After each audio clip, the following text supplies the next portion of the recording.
All right. Let's talk Cleveland Browns. Offseason. Okay. This has been a couple of weeks coming, but I want to make sure that everything was secure and I had all the information before I made this video. And this may be not safe for work or 18 plus because of language, so you'll have to excuse me for that, but I'm warning everybody. Whew. Okay,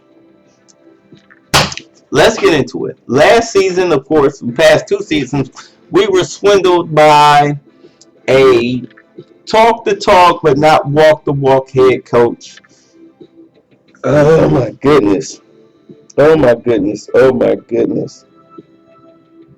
And Mike Patton. And I have to admit, when I heard his press conferences, I liked him. I thought that he knew what he was talking about. I thought that he could actually show and prove on the field. But as we saw, he was just good at talking the game, but not really producing. Also, you had the general manager in Ray Farmer, who was, of course, good. He was also the same type. He was good at talking the talk, but not walking the walk. They were not football guys. And let's be honest, these guys are not football guys. They still have a lot of seasoning to go, and they're pretty much positional players. So the Browns, of course, reshaped their front office, which of course reshaped the coaching staff, and they got a bunch of Harvard guys in there. And the one thing that stuck out, like when when they hired Sashi Brown to handle the football operations, and we were all like, who the hell is I have to admit, I was like, what the hell is a Sashi Brown? Asashi Brown? This is the guy that's handling Brown's football operations? Asashi Brown? But Sashi Brown has actually surprised me. And now I see why he has the nickname Sashi Brown. Because you can't go to Harvard and have a nickname like Sashi unless people trust you. I'm being honest. You can't go by a nickname outside of your actual name unless somebody trusts you. And people trust Sashi Brown. So he went after the hottest coaching prospect that was out there at the time. Okay? Which was, of course, the former Bengals offensive coordinator, the former Raiders offensive coach, and the longtime offensive coordinator in Hugh Jackson, who was a hot coaching candidate. And in all honesty, when he was coach of the Raiders, he never should have taken a step back. He should have searched out for another coaching job. But that's not what happened. He wound up having to, sorry, let me turn this down a little bit. He wound up having to go back, regress, and take another offensive coordinator job. And he took the offensive coordinator job for the Bengals. And I have to admit, the past couple years since he had the job, I live in Columbus, Ohio. I grew up a Browns fan. Although now, ever since the back-to-back losses to Denver, like the '89 AFC Championship loss. Sorry, yeah, the '89 AFC Championship loss to the Broncos. I've been a Browns sympathizer and a 49ers fan. Two different things. But my heart is still in Cleveland. As far as I'm concerned, the Cleveland Browns they're that brother that's like the older brother that's always on drugs, okay? That, you married your college/high school sweetheart, the 49ers, but the Cleveland Browns are that older brother that's on drugs, and he shows up with a thrift store suit, okay, and telling you that he's trying to turn his life around, and he's just trying to get a job, and he just needs a place to stay, and you're looking at him like, get the fuck away from my door. I warned you about my language. But your wife, the 49ers, like, well, just give him a chance. I mean, you never know. He might actually be turning around, because women are more compassionate than men in certain situations, and that's the situation. So you let him stay, and let him stay in the guest room, and he's there for a week and a half, and then you start noticing that stuff is missing. And then when this big job is suddenly ready to hire him, like you wake up the day after and you notice the TV and the D players and the DVRs are gone, and you already know what they are. He sold them for drugs and he's gone. And even though he built it up because for a week and a half he was the model citizen, he helped clear the dishes, he helped around the house, all right? He actually said some wise, knowledgeable things to your kids, and you're like, okay, so, and then he turns around and does what he does best, which is rip you off. So you're looking at the Browns and you're noticing, okay, the hiring of Hugh Jackson, and you're like, And then, of course, they had the second overall pick. And if you notice, they of course, as we all know, they traded that for the number 8. And you're looking like, okay, because the quarterback that they wanted is no longer available. Because, sorry guys, I'm working 12-hour days at my regular job, so I'm kind of tired. So you're looking at it like, but the Rams traded up to get the number 1 pick, so they got the quarterback that you wanted. Okay, so the quarterback that you want is gone. The other quarterback, as you know, is a Ryan Leaf potential candidate. So you decide to trade down to number 8 and you swindle the Eagles out of more picks. You actually stole a lot of picks from the Eagles, and I have to be honest, with this draft and next year's draft, and the draft after that, for the next 3 drafts, in all honesty, you have a friend, but particularly this draft and next year, but mainly this year, you have a franchise building draft. Flat out. There's no way you can screw this up. And you're looking at it like, will the Browns screw this up? Because you're looking at, for the past 4 years, where the Browns have had 2 number 1 picks and whatnot, and they passed on a Julio Jones. They've passed on an Adrian Peterson. They passed on an Odell Beckham Jr. They passed on a Derek Carr. They passed on the Blake Bortles. They passed on players that could have been impact players here in Cleveland. Although I'm in Columbus. But in Cleveland, they could have been impact players, franchise solidifying players where you're like, oh my God, here we go. Here we go. All right, we just need this player, and this player. We ready to go. Let's go, Cleveland. I mean, we could have had it like that. But the front office has just been a bunch of knuckleheads. So it's like, oh my God. So you're looking at this draft and you're like, will it be the same old Browns? And what makes you having that question, what really brings that question in your mind is what happened in free agents. How they let Travis Benjamin go. How they let Mitchell Schwartz go. Who, if Mitchell Schwartz would have resigned, as we found out, that Alex Mack would have stayed. Like, okay, all right, we keeping the line together, I'll stay. But they rescinded the offer, they pulled the offer to Mitchell Schwartz, and he left, and that's Alex Mack was like, screw it, I'm going to Atlanta.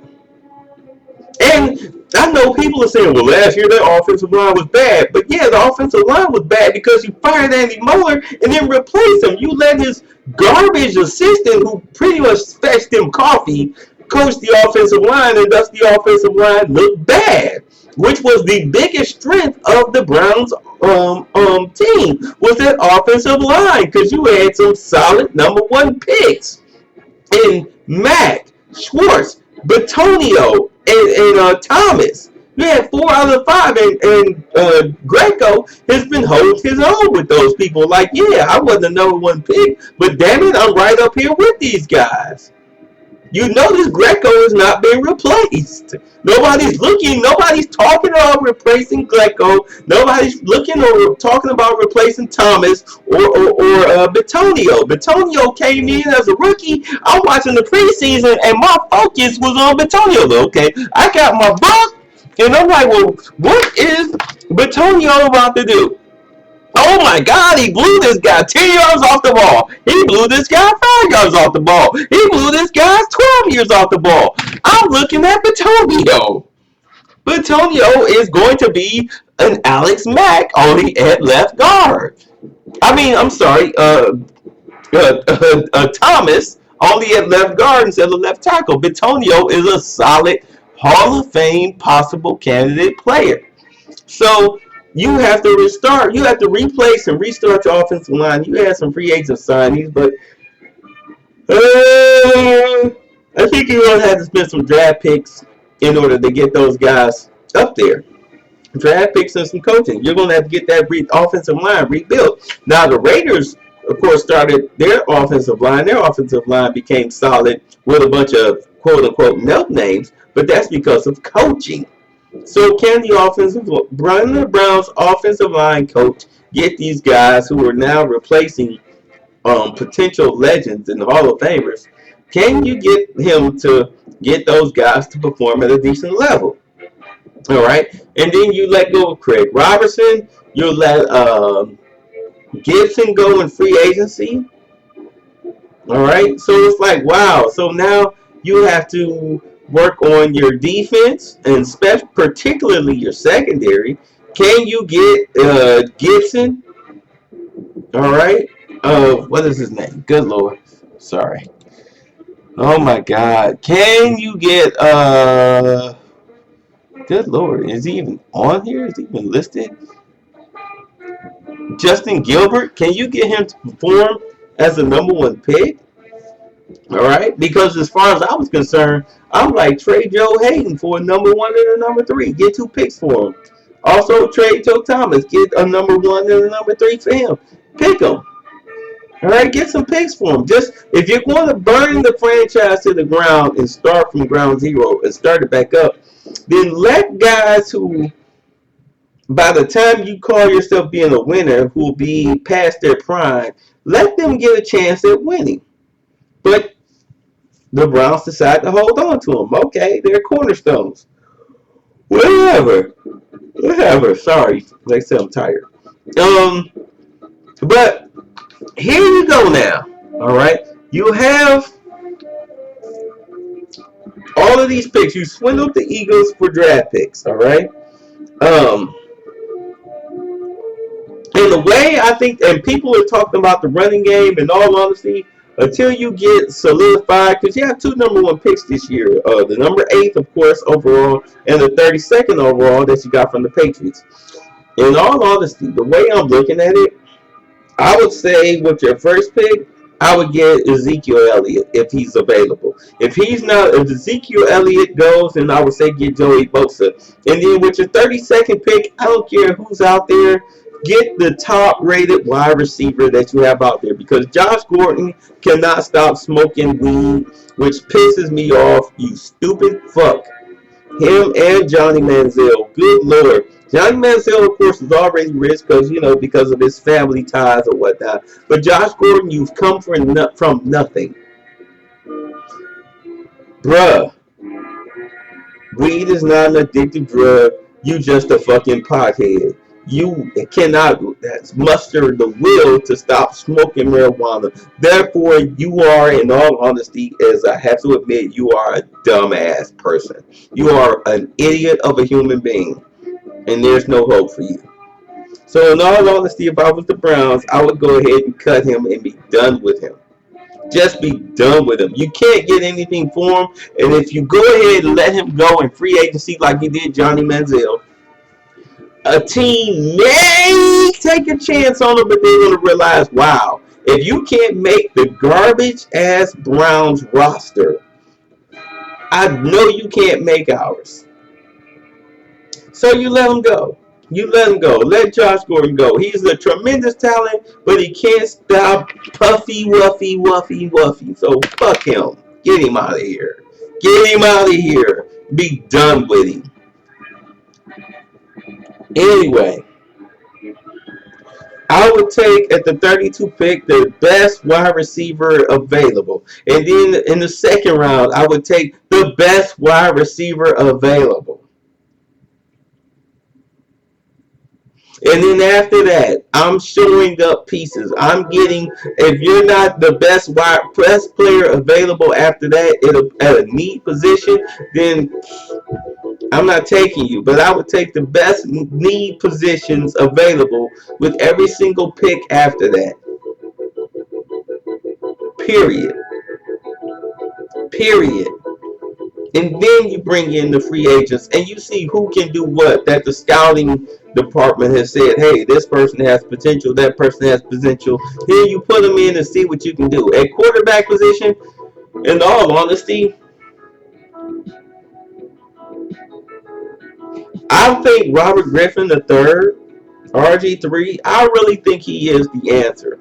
I really think he isn't the answer at the question at quarterback position. I think he got served a raw deal in Washington. Because since we know about the Shanahans, I mean, okay, let's take a look. Mike Shanahan, of course, he ran the Niners offense. Steve Young did what he did, all right, because he had immense talent around him.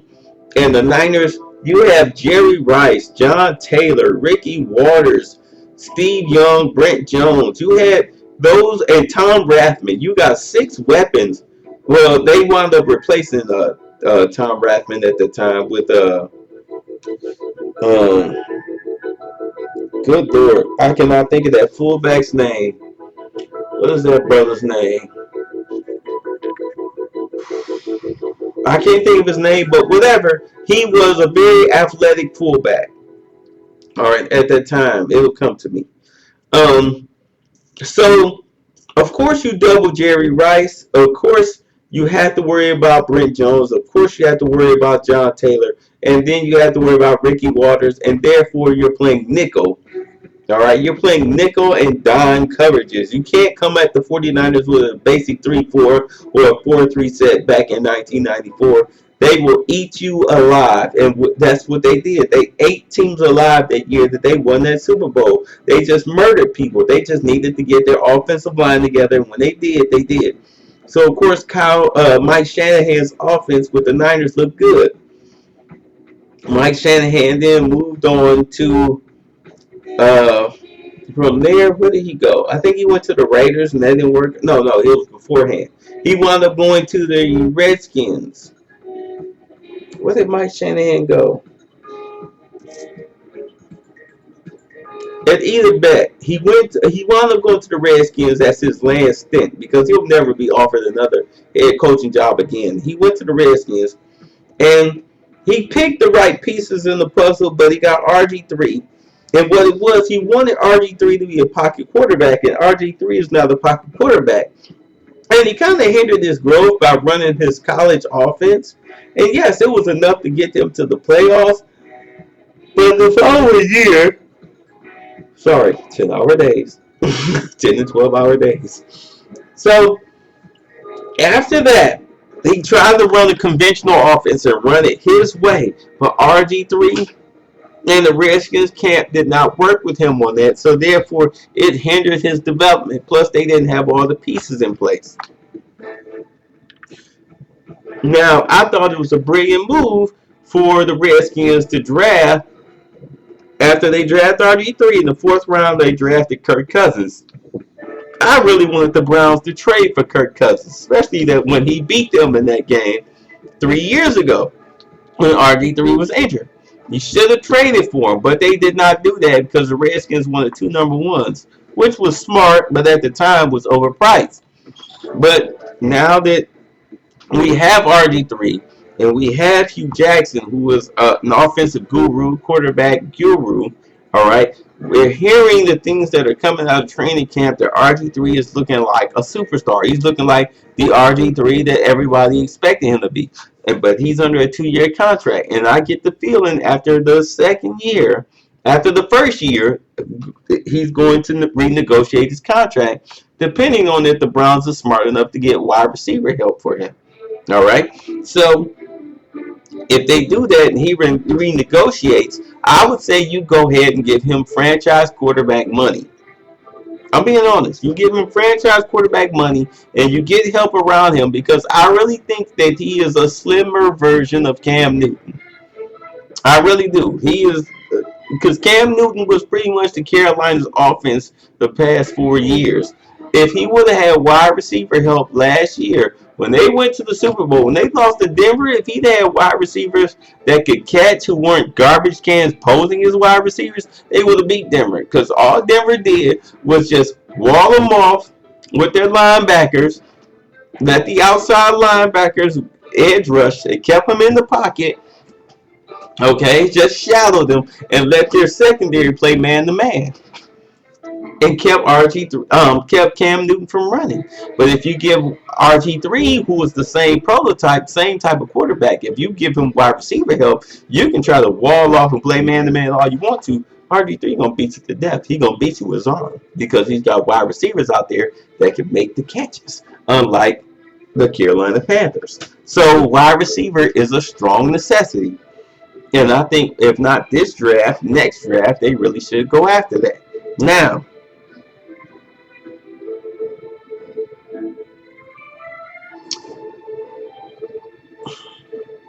on defense, of course you got to rebuild your defense, but you got a lot of young players on defense. You definitely need a strong safety. You definitely need a free safety. All right.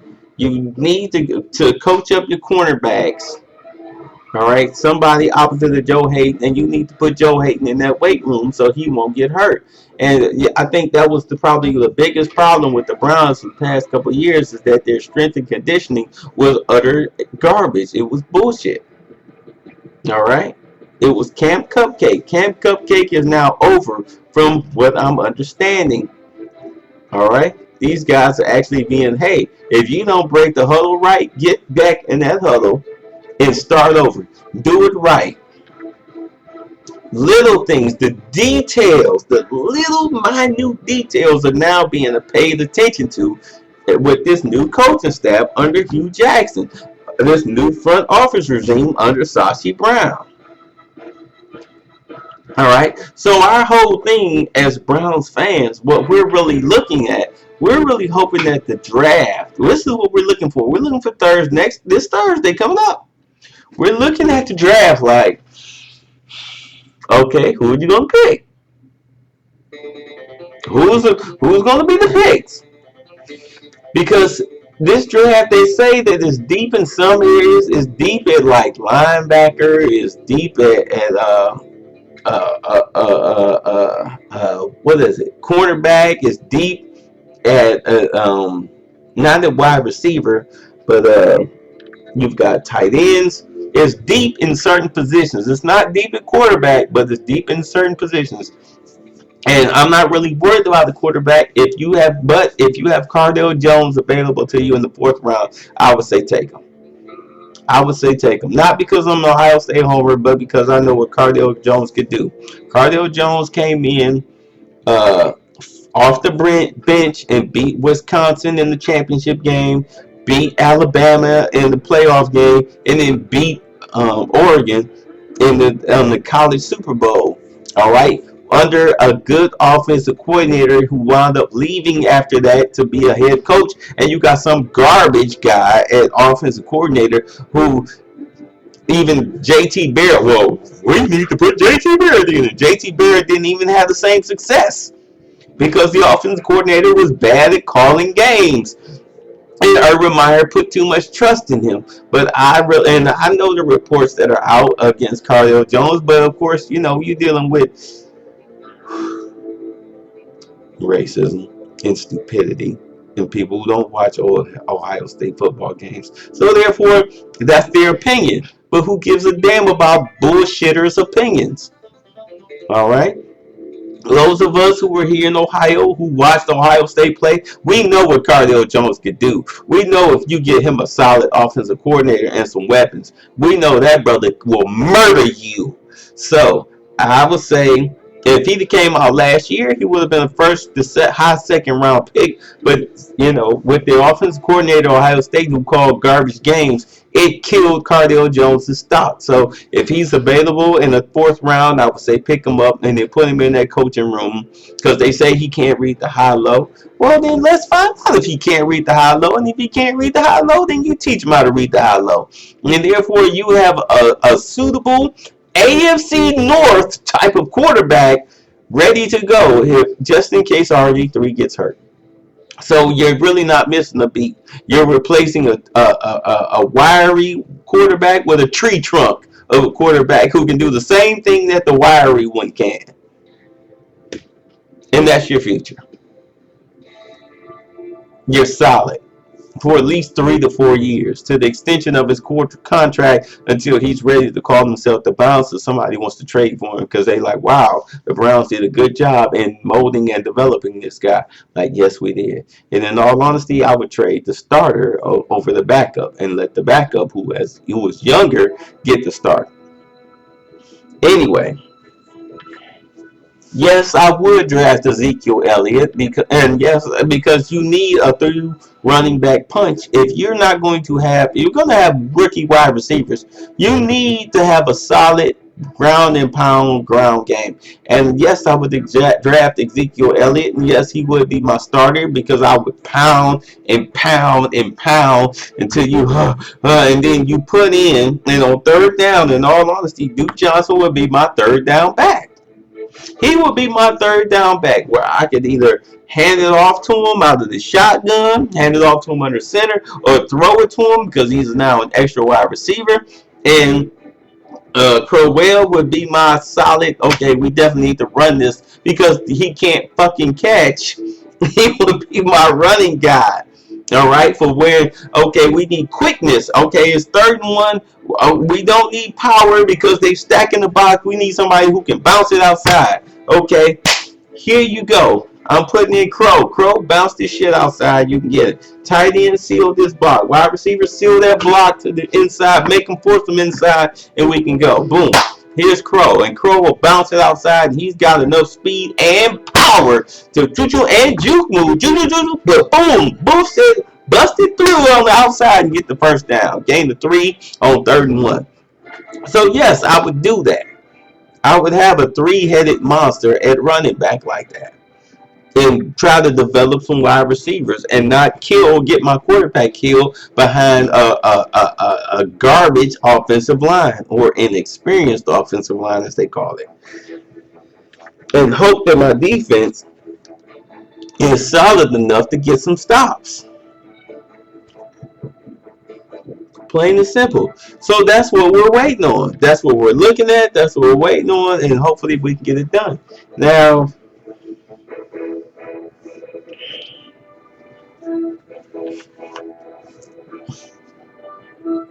do we trust the front office? That's what it all comes down to with this draft, because this is a franchise make or break draft. Do we trust the front office? Do we trust the coaching staff? Do we trust the scouts?